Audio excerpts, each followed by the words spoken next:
Part two of my IPMS Nats field report focuses on the Tiger Meet Sig room. This has been on the main floor of our beautiful convention center with an amazing panoramic view of the lake behind us there.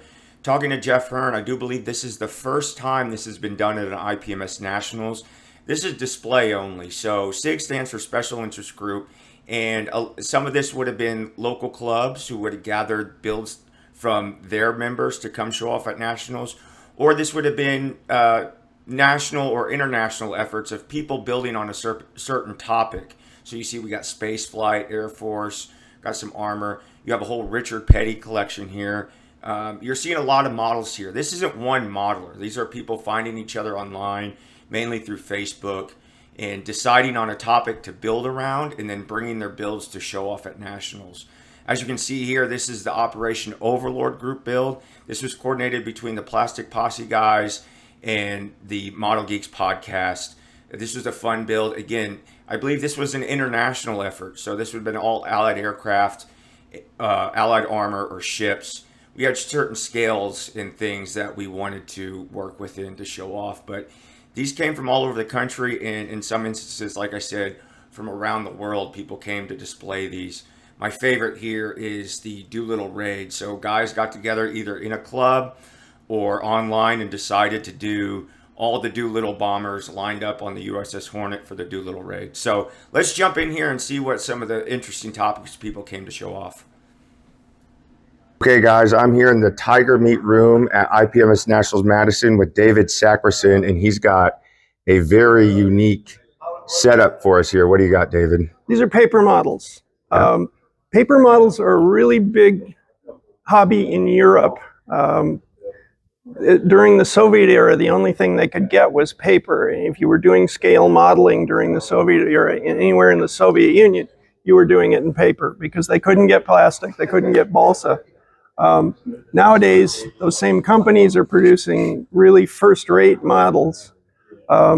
It's also become a cottage industry because if you have the software, you can design a model, put it up on the internet, and either sell it or even give it away. A lot of these models are digital downloads. I print them out on 65-pound cardstock and then put them together. It's not harder than plastic. A lot of plastic modelers come by and think, oh, I could never do that. That's just not the case. It's not harder than plastic, it's just different. Yeah. In some ways it's easier because I don't have to deal with paint and decals. These come already colored. Mm-hmm. Some of them come already weathered. If I need to weather them, I simply seal the paper and the ink with matte finish like dull coat or Krylon. And then you can use any kind of weathering medium you want. Okay. Can you have a kit you showed me, what it would have looked like originally in the Soviet Union? This would be the quality of a Soviet era kit. This one comes from Poland about 1965. That's incredible. The same company is putting out kits like this. Oh, wow. Yeah, and they really nail the colors there. So the whole painting thing is... Yeah, they nail the colors. They very rarely have to use any paint. Occasionally I got a model where the colors are a little odd and I'll repaint it, but that's very rare. The only thing I have to do is color the edges of the cut paper so you don't see a white line everywhere that there's a joint. And I use watercolor pencils for that. Okay. When you're putting... So do the cardstock come perforated, or do you have to cut them out yourself? You have to cut it out yourself. Okay. Yeah. And then I'm assuming like on the space capsule, you have to shape that and everything? Yes. Obviously, that's a much bigger skill level. I mean, we got all the detail in the door there. That's incredible. Yeah, that was about a 4-month project. Wow. That's, yeah. But again, it was a kit. It came as a digital download. Mm-hmm. Printed it out and put it together. Yeah. What are you using for construction? You just using some glue and Aleene's, some sharp edge? Mostly I use Aleene's Tacky Glue, which is a common craft glue. You can get it I get it at Ben Franklin. Okay. I will occasionally use thin CA because if you soak paper with thin CA, it takes on the characteristics of plastic. It becomes much more rigid. You can sand it and so on. So I use it on landing gear. or where I've got a really delicate part that I need. This model, for instance, all of those little braces and so on are soaked with CA to make them nice and rigid. Yeah. That's really fascinating. That's prize winner. It should be. I took actually I took best in show with the Apollo capsule in local meet. Okay, that's awesome. And what would you say skill level wise? How skilled of a modeler do you have to be, or can you just, is it something you can just jump into? You can jump into it. There are models for every skill level. I've been doing this for 20 years. So, yeah. You know, I'm probably considered an advanced modeler, but you can start out as a beginner. There are a lot of great models that any good plastic modeler could certainly handle. Right. And one of the nice things about digital models is that if you screw something up, if you mess up a part or it doesn't look right, you just print it out again. Yeah. You know, you got an endless supply of spare parts. Yeah, that makes sense. The other thing, of course, is the cost. A good many of the models you see here were free downloads, and those that weren't, their cost is so much less than plastic that it's alarming. The Bismarck, for instance, I ordered that as a book in book form from Poland. The Bismarck with some laser cut details cost me less than $50. Wow.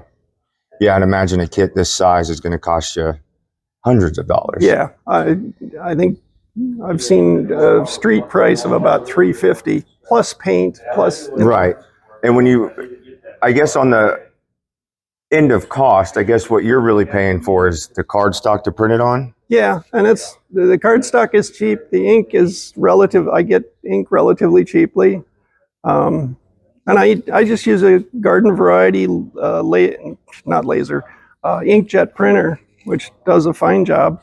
Okay, so like on these mini subs, how we got streaking, so that would be colored onto the paper. Did you weather that, or is no? That's part of the original model. That is cool. There was no painting or coloring involved, except again on the cut edges of the paper. This table was done by a different modeler. His name is John Clancy. He's not here yet this morning, but these are his models. Also, these over here are his. Great. Well, Dave, this is a little fascinating trip in history and really incredible niche section of the modeling world. So I'm glad I got to see it, and I'm glad you shared it with us. Let me give you one more tip. If somebody wants to jump in and give it a try, the place to go is the Canon Creative Park. It's a website. They have lots of models, a variety of models. They're only moderately challenging, and their instructions are excellent. It's a good place to go if you want to just dive in and give it a try. Okay. Thank you, Dave. Thank you. Great. Hi, guys. I'm here with Chris McLean. And Chris, what model clubs do you belong to?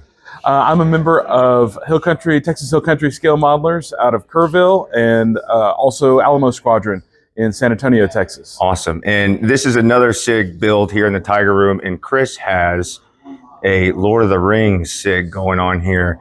Tell us a little bit about how you got this going and who's all involved. Yeah. Well, so my entry point into the modeling hobby was through these Lord of the Rings gaming miniatures that the same people that do all the Warhammer stuff created. And I was, as a kid, coming out of the first Lord of the Rings movie back years and years ago. There was a local hobby shop owner that was running a demo in the theater lobby, and I fell in love with it. My dad, as a scale modeler, was as a kid and continued into adulthood, and so he saw a golden opportunity to get his sons into it, and I've stuck with it. And so here, a year or so ago, just decided, you know what, we have all these conversations about doing SIGs and having these groups, and knowing that Tiger Meet was going to happen this year, I said, let's create something. So we've got a little Facebook group going. There's 20 or 30 people on there right now. It's a small thing. It's kind of a niche area.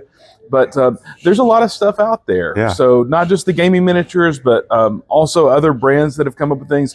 3D printing's opened up a lot of windows. All right. And so Right on. just good stuff. So what do we got? What do we got on the table here? Yeah. So I've got a couple of Riders of Rohan and then a couple of Warg Riders that are painted up in imitation of a scene from the Two Towers film. These are a couple of pieces from one of our other SIG members, and including an invisible Bilbo wearing his ring, and so coming out of the Goblin's lair. That's hilarious. And then there's a couple of things up on the table. I know there's a little diorama that I built up on the tables in the contest area, but I've also brought a few pieces that are just kind of examples of what kind of things are out there. Photos Mint does these 3D printed, 3D designed busts, and one of our other members has painted up a King of the Dead. That's incredible. One of those, and there's a number of those that he's done. He does a lot of pop culture subjects as well, but there's a number of Lord of the Rings kind of based ones, and then these are some other special. Games Workshop, the Forge World does a Hobbit whole kind of set, and then this is a special piece that imitates a movie scene. And then this is a toon kind of proportion Smog, the Smog from the dragon from the Hobbit book and films. And I found it on Etsy. And so that's awesome. Just another 3D design. So there's a lot of stuff out there. Andrea's done a few things, and you go look and you can find some stuff. Yeah, that's pretty sweet. Well, thank you for your time, Chris. As a Lord of the Rings nerd myself, I probably watch Riders of Rohan at least once a week just to get me pumped up. Oh, yeah. So, but yeah, this stuff's really impressive. So thanks for your time, and thanks for bringing it and showing it off to everybody. Absolutely. Well, find our group on Facebook. It's Middle-Earth SIG, IPMS USA is how it's titled there. But Middle Earth SIG, we'll get you there. Come and join us if you like that content, and share your models with us. Okay, awesome. Thank you. Yeah. All right, everybody. I'm here with Joe Porche from IPMS Nevada, the Las Vegas chapter. Yes, sir. Right on. And we are here at the Tiger Meet Sig group. And Joe, what did we put together for our SIG this year? This is it's actually a Facebook group called the IPMS Tom Daniel SIG Special Interest Group. Tom Daniel was a designer for Monogram back in the 60s and 70s, and claims to have designed at least individually 76 different models for Monogram, which later became Monogram Rebelle. And over the years, those models got morphed and changed, and Monogram took once Tom left the company, Monogram took some license and made some different models out of some of his work, which expanded the collection to be a little bit more than just the original models. On this table right now, I think we have 126 models. They're built from 15 different members of the IPMS Tom Daniel SIG group. I would say hopefully that if they do Tiger Group again next year in Hampton, Virginia, that we'll be able to coax a few more members to bring some of their models along too, so we can expand this. We were hoping to have somewhere closer to 200 models. If everybody had said they were going to bring a model and brought one, we'd be there. But it just ended up being a little bit short of that. It's hard to commit 2 months out to a model show, and the expenses it's expensive to come to one of these. This is impressive. Thank you. And all these cars are, I don't even know how to put it. They're comical, but they're believable. Yeah.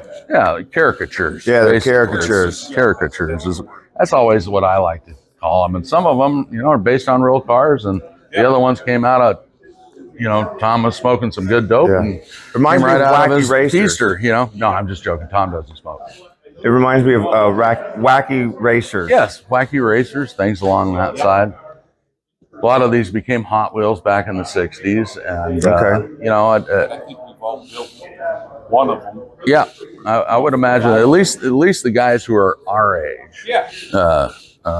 Jimmy's age and mine this might have been our first or second or third model that we ever built. So Yeah, so it's got kind of that. cool. And granted, the guys might have gone on to armor, or, or aircraft or ships or something else in the modeling world, but this might have been one or two of the first ones they ever built, which is kind of cool. So to get in touch with that nostalgia factor really brings it home. And some of these are, have been very popular models. The Red Baron, which is kind of right in the middle, there's actually two representations of it in 24 scale. There's a large scale version of it here, and there's a full caricature version of it down at the end.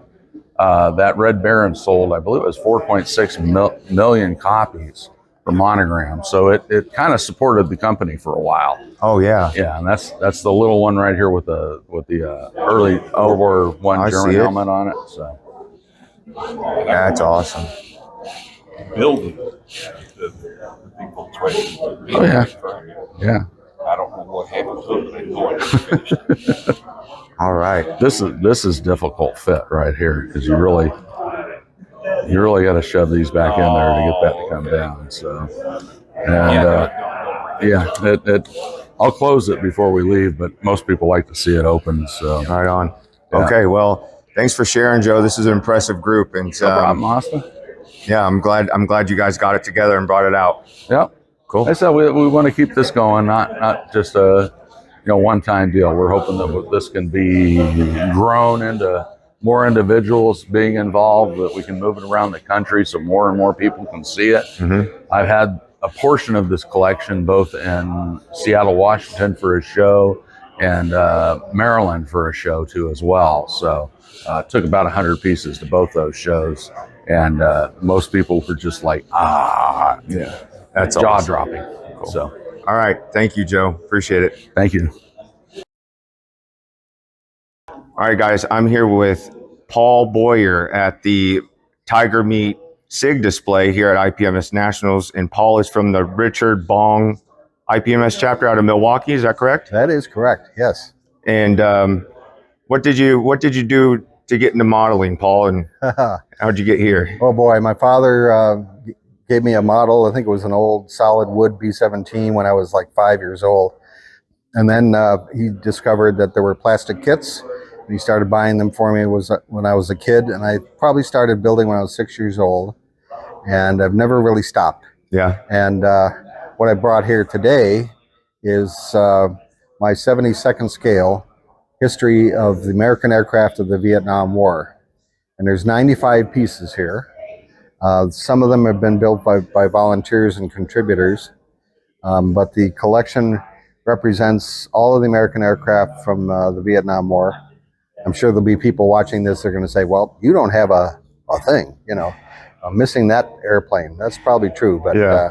I've got the majority of the different types, and it's amazing how many that were devoted into the war in Southeast Asia. Oh yeah. So many different types. There's some duplications here, of course, but I left some of my labeling at home, and you're about to go into what I call the MiG killer circle. Okay. And these are aircraft that were MiG killers of note. I have another circle down the tables a little bit that is Medal of Honor winners, and I forgot my labeling for that as well, I'm afraid. But these are all 72nd scale, and many of them I built. I'd say the majority of these I built in the last 5 years. Oh, that's amazing. So I keep at it. Yeah. Constantly working on a theme. This is the Vietnam thing. A few years ago, we did a collection that's now in the EAA Museum in Oshkosh, and that is World War II aircraft. It's 100 pieces in that.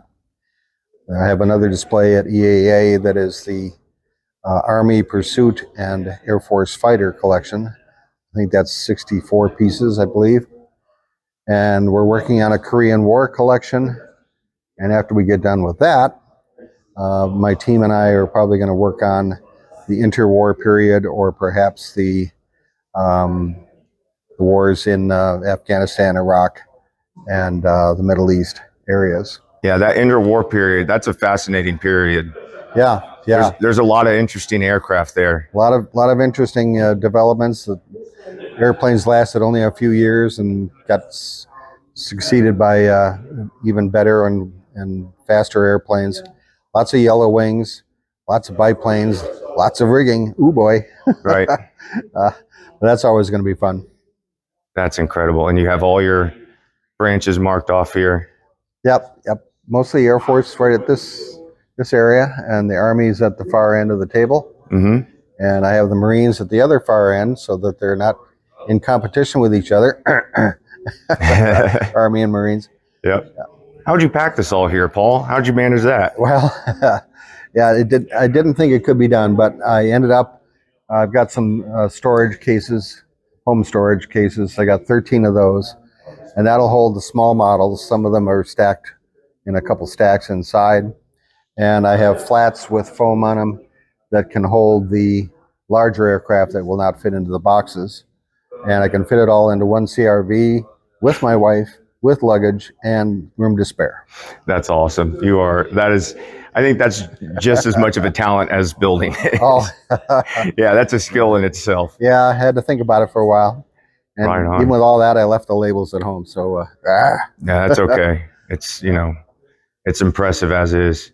Well, Paul, thank you so much. Okay. This is impressive. As an aircraft modeler and an aviation nerd, your efforts to preserve things and put these things in museums and do all the research to make something like this happen is really incredible. So I'm nerding out. I'm geeking out right now. Yeah. So that's you can continue to geek all day if you yeah. want. I'm glad there's somebody out there doing that effort because that's really inspiring. So I appreciate that. Yeah. cool. All right. Thank you, Paul. All right. Have a good one. This is Peter from Gundam, Milwaukee. And Peter, what did you bring to the Tiger Meet Sig group this year? So we have various kits built by members of our club.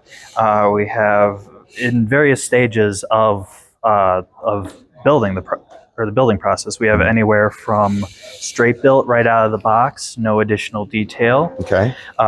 Good amount of the ones on this table have just chrome Gundam marker, as well as a little bit of the panel liner. Okay. And then we also have fully painted, even with some with LEDs. That's incredible. And it seems like Gundam is massive on its own. Yeah, so I mean, it's based off of the Gundam anime and manga that are have been around for about 40 plus years now.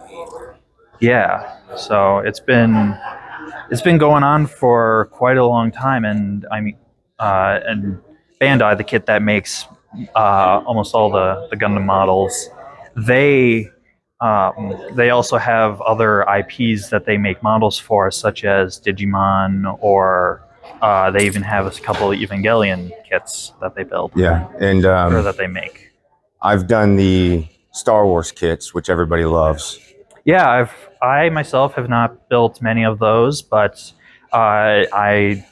it can't be much different from their other products with the type of building style that they have. Well, I got to say, doing those kits and realizing how well Bandai does this, and I watched Gundam a little bit when I was younger, and then when I found out how massive of a hobby it was just in and of itself, I'm like, you know what? I'm going to revisit that. So I started watching again, and as much as I don't need to add to my model stash, it's definitely getting there. The door is cracked open, so Gundam is coming for me, for sure. And you guys do some incredible work. Yeah, and one of the ways that I kind of have been telling people about it is it's because the plastic is already colored, as seen from this runner that I'm actually working on a kit right now, just a little Plutine Gundam. Uh-huh.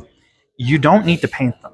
And so it really makes it easy to streamline getting into the hobby. Mm-hmm. And even for seasoned builders, if you want to just take like a day to something simple to just kind of de-stress while still building, Yeah. I'd say Gundam and Gunpla is where you want to start. I definitely feel that. I definitely understand that. Cool. Well, Peter, thank you so much. This is a really awesome SIG. I would say there's probably some contention in the plastic modeling world about recognizing Gundam, and I don't know why it's up for a debate, because it's definitely some top tier stuff. So, Well, I mean, all the techniques that seasoned model builders when building planes and the cars. They all the techniques are applicable to Gundam as well. Right. Or some of these kits, even right here, the pre-shading on some of them are phenomenal. Right. And there's no, or to me, there's no difference in the process. Of course. It's it's all a hobby, so that we all enjoy. Yep, and I know I've heard of plenty of hobby shops who are just, I mean, Gundam is what's keeping everything open. So oh yeah, our shop we have aisles upon aisles of just Gundam. Yeah, I feel like you can even find them in like retail. Like I've heard they're like in Target. And yeah, they too. actually, for a period of time, they did have a Target exclusive Gundam. It's American colors, or red, white, and blue of the original RX-78 too. Okay. And it's that's also an entry grade. So if you see it, I highly recommend to pick that up. That's awesome. Okay, thank you, Peter. Thank you so much.